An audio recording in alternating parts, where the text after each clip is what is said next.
This season, the size and scope of the show is huge. We're going bigger and better than ever. Awesome. Season 2 is epic. The world is just really opening up. How do they know my name? I don't know. It's pretty spectacular. Who are you people? How many of us are here? Where are they? Say something!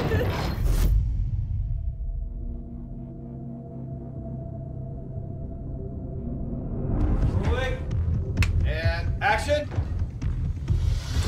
This season, we are picking up exactly where we left off, in that white room. And we do see the sign that says Mount Weather Quarantine, so we know that we're in Mount Weather. And so we're gonna see Clarke fight her way out of that room.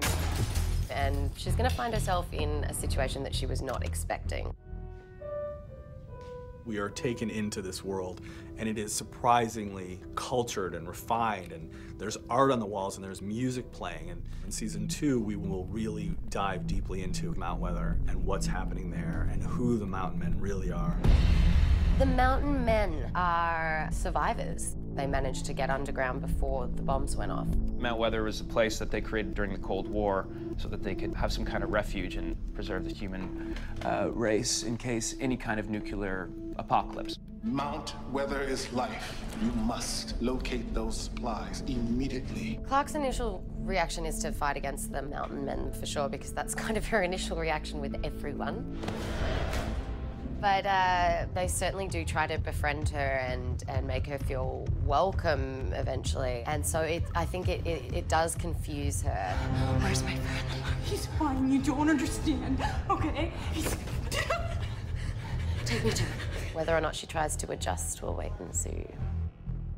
This is Earth Monitoring Station. Earth Monitoring Station. Hailing all Ark survivors. Please come in. Season 1, we brought the Ark down, and so that changes the game.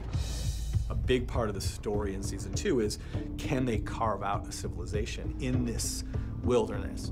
I think what's interesting in season 2 for me is, where do you go? Do you carry on living with the rules of the Ark now that you're down here on Earth? We're too late. The adults are going to want to completely take over, and we're not going to want to let them. The 100, they now know how to survive. We have built a life here. We do know things that they can't possibly know about the ground.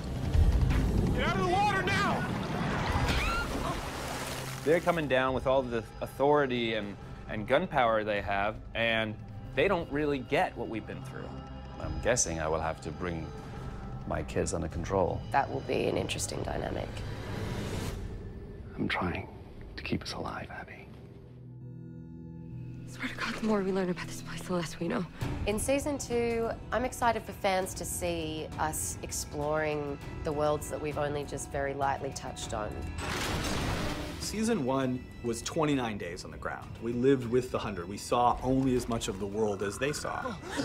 We really know nothing about this place. And so in season 2, we will really begin to tell that story. The storylines are pretty big, pretty epic. A lot of mystery, a lot of bloodshed, and just a lot of kick-ass action. In season 2, fans can expect to have their minds blown.